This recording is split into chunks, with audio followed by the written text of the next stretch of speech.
नमस्कार दोस्तों, ocean civil service में आप लोगों का स्वागत है।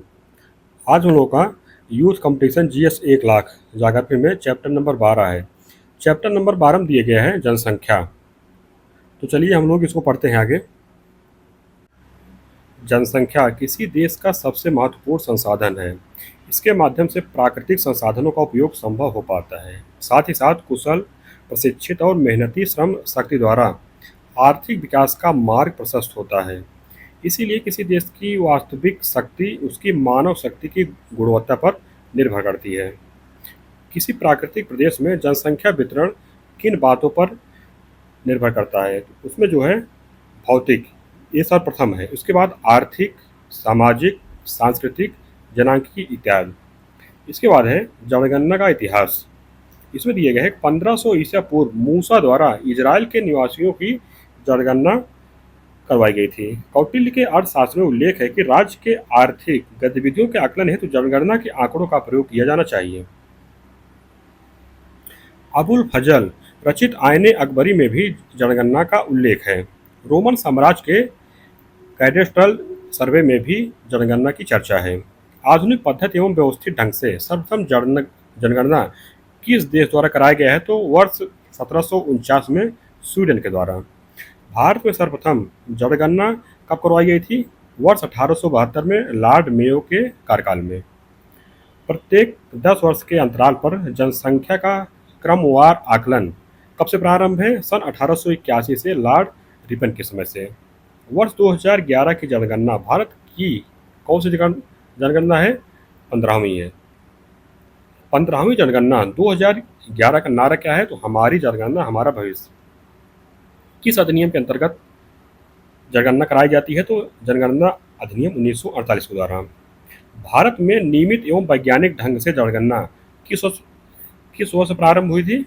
1881 में प्रारंभ हुई थी। जनगणना संविधान के किस अनुसूची से संबंधित है? संविधान की 7वीं अनुसूची संघ सूची से। केंद्रीय स्तर पर जनगणना विभाग का शीर्ष अधिकारी कौन होता है? तो महारजिस्ट्रार एवं जनगणना आयुक्त होता है। राज्य संघ राज्य क्षेत्रों में जनगणना संबंधित कार्यों का निर्देशन एवं पर्यवेक्षण का कार्य कौन करता है? जनगणना निदेशक यानी कि डायरेक्टर ऑफ सेंसस। जनगणना का वास्तविक कार्य किस पदाधिकारी द्वारा संपन्न कराया जाता है? प्रकटक के द्वारा।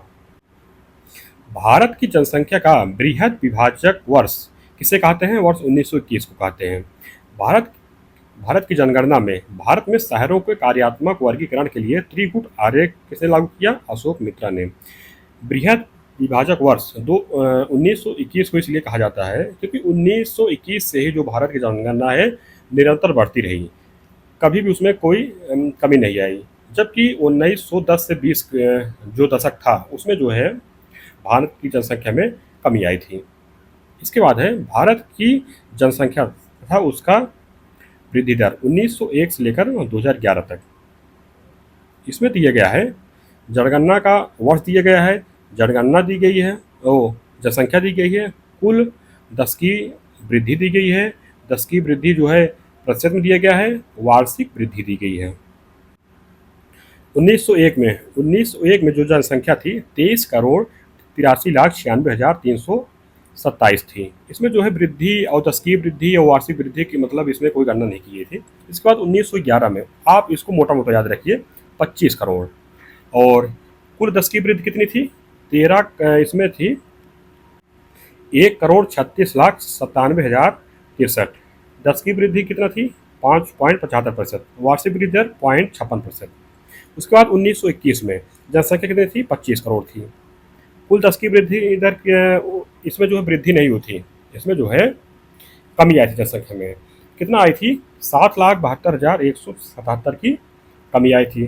10 की वृद्धि क्या हुई थी? वृद्धि नहीं हुई थी, कमी हुई थी, -3.1 की कमी आई थी। और वार्षिक वृद्धि मतलब कितनी कमी आई थी? -0.03% की कमी आई थी। इसके बाद 1931 में जनसंख्या कितनी हो गई? 27 करोड़।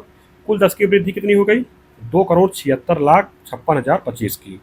10 की वृद्धि कितनी थी? 11%। और वार्षिक वृद्धि दर 1.4%। 1941 में कितनी जनसंख्या हो गई? 31 करोड़। और कुल 10 की वृद्धि कितनी हुई? 3,96,00,000। और 10 की वृद्धि कितनी हुई? 22%, वार्षिक वृद्धि दर हुई 1.33%। इसके बाद 1951 में जनसंख्या हो गई लगभग 36 करोड़। कुल 10 की वृद्धि 4 करोड़ हुई थी और 10 की वृद्धि प्रतिशत में 13.21% और वार्षिक वृद्धि जो 1.25%। इसके बाद 1961 में जनसंख्या हो गई थी लगभग 43 करोड़। कुल 10 की वृद्धि कितना हुई थी 7 करोड़ 81 लाख और 10 की वृद्धि प्रतिशत में 21.64%। वार्षिक वृद्धि कितनी हुई थी 1.96%। इसके बाद 1971 में जनसंख्या हो गई थी लगभग 54 करोड़। कुल 10 की वृद्धि हुई थी लगभग 10 करोड़ और 10 की वृद्धि प्रतिशत में 24.80% हुई थी। वार्षिक वृद्धि कितना हुई 2.22%। इसके बाद 1981 में जनसंख्या हो गई थी लगभग 63 करोड़। कुल 10 की वृद्धि हुई थी लगभग 13 करोड़ की। 10 की वृद्धि दर इसके जो प्रतिशत में है 24.66% हुई थी। वार्षिक वृद्धि दर 2.20%। इसके बाद 1991 में जनसंख्या हो गई थी 84 करोड़ और कुल 10 की वृद्धि कितना हुई थी लगभग 16 करोड़ की और 10 की वृद्धि प्रतिशत में 23.87% और वार्षिक वृद्धि 2.16%।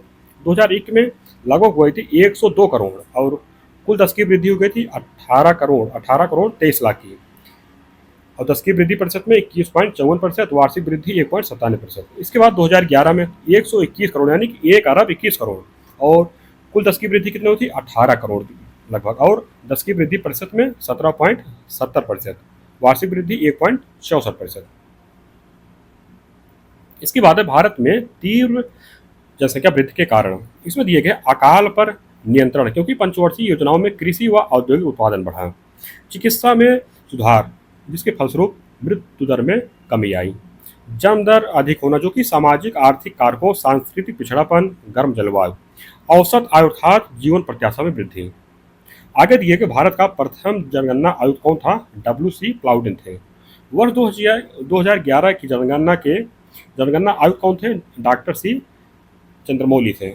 जनगणना 2011 का शुभांकर क्या था? एक प्रगणक शिक्षिका। भारत की प्रथम जनसंख्या नीति कब बनाई गई थी? वर्ष 1976 में। जनसंख्या नीति 2000 किस समिति के रिपोर्ट के आधार पर बनाई गई थी? MS स्वामीनाथन समिति की रिपोर्ट के आधार पर।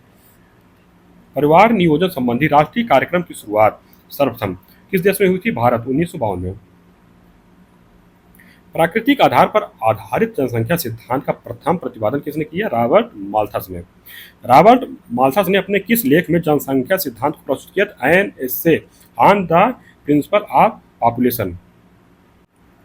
रॉबर्ट माल्थस के जनसंख्या सिद्धांत में किसके संबंध की व्याख्या की गई है? तो जनसंख्या में वृद्धि तथा खाद्यान्न आपूर्ति में वृद्धि के मध्य संबंध की व्याख्या। कार्ल मार्क्स की जनांकीय चिंतन किस अवधारणा पर आधारित है? तो सामाजिक अवधारणा पर। शीर्ष जनसंख्या घनत्व वाले राज्य कौन से हैं? सबसे ऊपर है बिहार, 1106 व्यक्ति प्रति वर्ग किलोमीटर हैं और इसके बाद पश्चिम बंगाल 1028, केरल इसके बाद 87, इसके बाद उत्तर प्रदेश 829। इसके बाद है न्यूनतम जनसंख्या घनत्व वाले राज्य है। अरुणाचल प्रदेश 17 है, मिजोरम 52 है, सिक्किम 86, इसके बाद नागालैंड 119 है। कायिक घनत्व होता है कुल जनसंख्या, उसके बाद आब्लिक जो है निवल कृषि क्षेत्र, उसके बाद कृषि घनत्व होता है कुल कृषि जनसंख्या आब्लिक निवल कृषि क्षेत्र। शीर्ष जनसंख्या घनत्व वाले संघ शासित क्षेत्र कौन से हैं? तो राष्ट्रीय राजधानी क्षेत्र दिल्ली, यहाँ पर 11,320 व्यक्ति प्रति वर्ग किलोमीटर। इसके बाद चंडीगढ़ है 9,258, पुडुचेरी 2,547, दमन और दीव 2,191। इसके बाद है वर्ष 1901 से 2011 तक भारत का जनसंख्या घनत्व। इसमें दिए गया है जनसंख्या घनत्व दिए गया, वर्ष दिए गया है जनसंख्या घनत्व।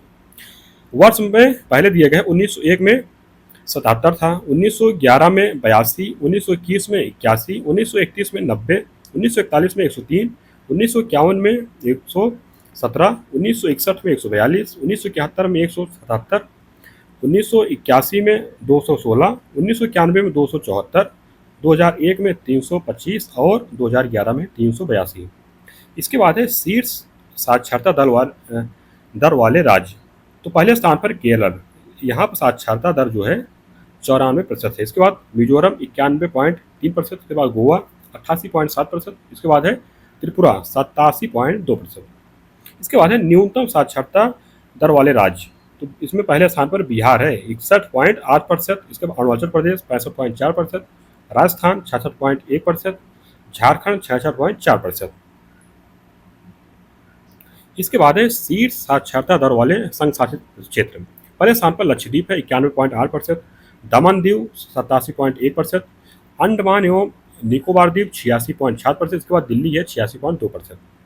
इसके बाद दिया गया अशोधित साक्षरता दर, तो कुल साक्षर लोगों की संख्या अब्लिक देश की कुल जनसंख्या इंटू 100। इसके बाद है प्रभावी साक्षरता दर, तो 7 वर्ष या उससे अधिक आयु के साक्षर की संख्या अब्लिक 7 वर्ष एवं उससे अधिक आयु की कुल जनसंख्या इंटू 100। इसके बाद ये कितने वर्ष या उससे ऊपर के आयु वर्ग को साक्षर माना जाता है? 7 वर्ष। 1981 के से पूर्व कितने वर्ष या उससे ऊपर के आयु वर्ग को साक्षर माना जाता था? 5 वर्ष। भारत का सर्वाधिक साक्षरता दर वाला जिला कौन सा है? शेरछिप है 98.76%। ये कहाँ है? मिजोरम में है। इसके बाद भारत का न्यूनतम साक्षरता वाला जिला कौन सा है? अलीराजपुर 37.22% मध्य प्रदेश में है। जनगणना 2011 के अनुसार भारत के किस राज्य में पुरुषों एवं महिलाओं की साक्षरता दर में सर्वाधिक अंतर रिकॉर्ड किया गया है? तो उत्तर प्रदेश में। शीर्ष लिंगानुपात वाले राज्य केरल में 1084 है, 1084 महिला प्रति 1000 पुरुष पर। इसके बाद है तमिलनाडु 996, आंध्र प्रदेश 993, छत्तीसगढ़ 991।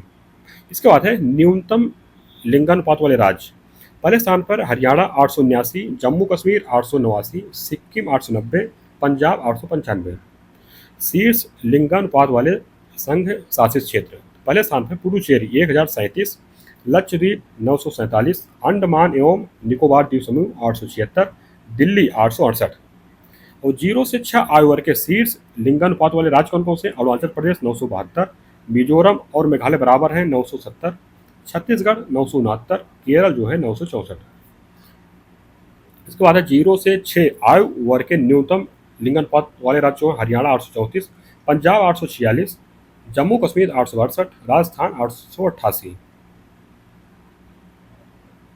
जनगणना 2011 के अनुसार 6 वर्ष से कम उम्र के बच्चों का लिंगानुपात कितना है? 919। 2001 से 2011 के दशक में निरक्षर व्यक्तियों की सर्वाधिक कमी किस राज्य से हुई? उत्तर प्रदेश। 2001 से 2011 के दशक में निरक्षर व्यक्तियों की सर्वाधिक वृद्धि किस राज्य में हुई है? राजस्थान में। शीर्ष जनसंख्या वृद्धि दर वाले राज्य अब्लिक संघ शासित क्षेत्र, इसमें जो पहले स्थान पर है दादर नगर हवेली 55.88%, दमन और दीव 53.76%, पुदुचेरी 28.08%, मेघालय 27.95%, अरुणाचल प्रदेश 26.03%। राज्य में देखा जाए तो मेघालय आ जाएगा पहले स्थान पर। न्यूनतम जनसंख्या वृद्धि दर वाले राज्य आंवलिक संघ शासित क्षेत्र, जिसमें पहले स्थान पर जो नागालैंड है -0.58%, यानी कि यहाँ पर जो है जनसंख्या में गिरावट आई है। केरल में 4.91%, इसके बाद लक्षद्वीप में 6.30%, अंडमान और निकोबार द्वीप में 6.86%, और उसके बाद गोवा है 8.23%। अधिकतम प्रतिशत की दशकीय वृद्धि किस दशक में हुई थी? 1961 से 71 के बीच में। 2013 के सैंपल रजिस्ट्रेशन सर्वे के अनुसार किस राज्य में कुल प्रजनन दर यानी TER भारत में सबसे अधिक थी? बिहार में थी। जनगणना 2011 के अनुसार किस राज्य में शिशु मृत्यु दर न्यूनतम थी? कहाँ थी? केरल में। इसके बाद है अशोधित जन्म दर, तो किसी वर्ष में कुल जीवित जन्म अब्लिक वर्ष के मध्य की अनुमानित जनसंख्या इंटू 100। अशोधित मृत्यु दर क्या है? तो अशोधित मृत्यु दर है किसी वर्ष में मृतकों की कुल संख्या और उस वर्ष के मध्य में अनुमानित जनसंख्या इंटू 100। इसके बाद है सर्वाधिक ग्रामीण जनसंख्या वाले राज्य। उत्तर प्रदेश है, बिहार है, पश्चिम बंगाल है, महाराष्ट्र है। और सर्वाधिक ग्रामीण जनसंख्या प्रतिशतता वाले राज्य हैं हिमाचल प्रदेश 90%, बिहार 88.70%, असम 85.92%, उड़ीसा 83.32%। न्यूनतम ग्रामीण जनसंख्या वाले राज्य तो सिक्किम, मिजोरम, गोवा, अरुणाचल प्रदेश। भारत में न्यूनतम आबादी वाला क्षेत्र कौन सा है? दिबांग घाटी, अरुणाचल प्रदेश।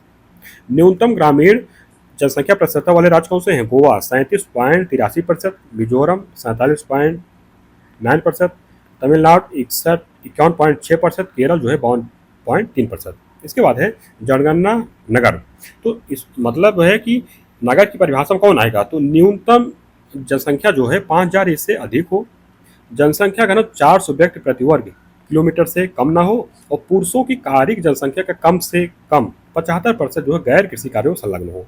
जनगणना 2011 के आंकड़ों के अनुसार वर्ग फर्स्ट के नगरीय संकुलनों नगरों में सर्वाधिक नगरीय संकुलनों या नगरों की संख्या किस राज्य में स्थित है? उत्तर प्रदेश में है। कितना है? 64 है। 2011 की जनगणना के अनुसार उत्तर प्रदेश में मिलियन प्लस यानी कि 10 लाख से अधिक मतलब जनसंख्या वाले जो है नगरीय संकुलन कौन कौन से हैं? तो कानपुर है, लखनऊ है, गाजियाबाद, आगरा, वाराणसी, मेरठ, इलाहाबाद। भारत के 10 लाख या उससे अधिक जनसंख्या वाले नगर जनगणना 2011 के अनुसार तो केरल में 7 हैं। त्रिशूर त्रिशूर है, कोल्लम है, तिरुवनंतपुरम है, कन्नूर, कोच्चि, कोझिकोड, मलप्पुरम है। ये इंपॉर्टेंट नहीं है कौन कौन से है, ज़्यादा से ज़्यादा आप लोग यूपी का याद कर लीजिए, बाकी संख्या जो है सबका याद कर लीजिए। उत्तर प्रदेश में कितने हैं? 7 हैं। कौन से हैं? कानपुर हैं, आगरा, लखनऊ, गाजियाबाद, प्रयागराज, मेरठ, वाराणसी में है। राजस्थान कितने हैं? 3 हैं, कोटा, जयपुर, जोधपुर। आंध्र प्रदेश में 3 हैं, विशाखापत्तनम, हैदराबाद, विजयवाड़ा। झारखंड में 3 हैं, जमशेदपुर, रांची, धनबाद। महाराष्ट्र में 6 हैं, पुणे, औरंगाबाद, नासिक, ग्रेटर मुंबई, बसई विरार सिटी, नागपुर। तमिलनाडु में 4 हैं, मदुरई, कोयम्बटूर, चेन्नई, तिरुचिरापल्ली। गुजरात में कितने हैं? 4 हैं, सूरत, बड़ोदरा, अहमदाबाद, राजकोट। मध्य प्रदेश में 4 हैं, जबलपुर, ग्वालियर, इंदौर, भोपाल। पंजाब में 2 हैं, अमृतसर, लुधियाना है। बिहार में 1 है, पटना। मात्र नगर निगम क्षेत्र की जनसंख्या के आधार पर महानगरों का क्रम जो है मतलब नगर निगम जहाँ जहाँ पर हैं तो पहले स्थान पे है लखनऊ, कानपुर, गाजियाबाद, आगरा, मेरठ, वाराणसी, इलाहाबाद। उत्तर प्रदेश का सबसे कम जनसंख्या वाला वर्ग प्रथम शहर कौन सा है? कासगंज है। यहाँ की जो जनसंख्या 1,01,241 है। जनगणना 2011 के अनुसार देश में 40 लाख से अधिक जनसंख्या वाले नगरीय संकुल एवं उनकी जनसंख्या का क्रम क्या है? तो पहले स्थान पर है बृहद मुंबई तो 18.41 मिलियन, दिल्ली में 16.31 मिलियन, कोलकाता में 14.11 मिलियन, चेन्नई में 8.70 मिलियन, बेंगलुरु में 8.50 मिलियन, हैदराबाद में 7.74 मिलियन, अहमदाबाद में 6.35 मिलियन, पुणे में 5.05 मिलियन, सूरत में 4.59 मिलियन। इसके बाद है भारत में नगरीय केंद्रों का वर्गीकरण। इसमें एक भारत सरकार के जनगणना विभाग ने नगरों टाउन्स को जनसंख्या के आधार पर 6 वर्गों में विभाजित किया है जो निम्नोक्त हैं। जैसे वर्ग प्रथम के नगर, इसमें जो है 1 लाख या अधिक जनसंख्या जनगणना में इन्हें ही शहर की संज्ञा दी गई। इसके बाद है वर्ग द्वितीय के नगर, इसमें है 50,000 से 99,999 जनसंख्या। वर्ग तृतीय के नगर 20,000 से लेकर 49,999 की जनसंख्या। और वर्ग 4 के नगर कितने हैं? 10,000 से लेकर 19,999 की है। वर्ग 5 के नगर जो हैं 5,000 से 9,999 की जनसंख्या। वर्ग 6 के नगर है 5,000 से कम जनसंख्या। आगे दिए वर्ग 4, 5 और 6 को लघु नगरों की श्रेणी में शामिल करते हैं। जनगणना 2011 के अनुसार 10 लाख से अधिक जनसंख्या वाले मिलियन प्लस 53 नगरीय नगरों में सर्वाधिक नगरीय संकुलन नगर किस राज्य के हैं? उत्तर प्रदेश एवं केरल दोनों के साथ साथ हैं। इसके बाद है मेगा सिटी। संयुक्त राष्ट्र संघ के अनुसार ऐसे नगरीय संकुलन जिनकी संख्या 10 मिलियन या 1 करोड़ से अधिक हो मेगा सिटी कहे जाएंगे या कहे जाते हैं। भारत में 3 नगरीय संकुलन मेगा सिटी के अंतर्गत आते हैं, जैसे बृहद Mumbai 18.41 million, Delhi 16.31 million, Kolkata 14.11 million. इसके बाद है शीर्ष शहरी जनसंख्या प्रतिशत वाले संघीय क्षेत्र कौन से हैं? दिल्ली है 97.5%, चंडीगढ़ 97.30%, लक्षद्वीप 78.1%, दमन और दीव 75.2%। इसके बाद है शीर्ष शहरी जनसंख्या प्रतिशत वाले राज्य कौन कौन से हैं? तो गोवा 62.2%, मिजोरम 52.1%, तमिलनाडु 48.4%, केरल 47.7%। आगे दिए देश में शीर्ष नगरीय जनसंख्या वाले राज्य कौन से हैं? महाराष्ट्र है, उत्तर प्रदेश, तमिलनाडु, पश्चिम बंगाल, आंध्र प्रदेश। आगे दिए गए है कि निम्नतम नगरीय जनसंख्या वाले संघीय क्षेत्र कौन से हैं? लक्षद्वीप है, अंडमान निकोबार है, दादरा नगर हवेली, दमन एवं दीव है।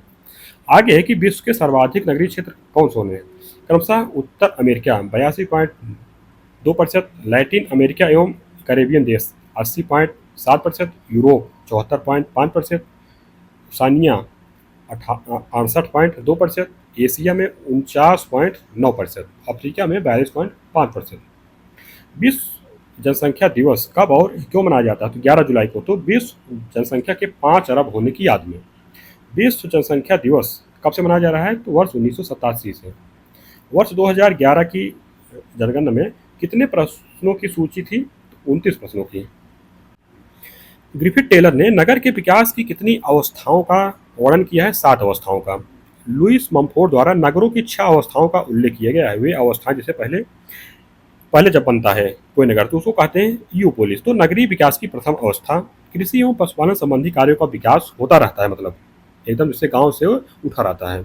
अपने यहाँ जैसे नगर पंचायत हो गए, उसका शिक्षा, संस्कृति, कला, व्यापार, वाणिज्य का विकास बड़े एवं केंद्रीय गांव में। इसके बाद पोलिस है, तो बड़े गांव कस्बे नगर का रूप ग्रहण करते हैं। व्यापार वाणिज्य की गतिविधियों का विकास होता है।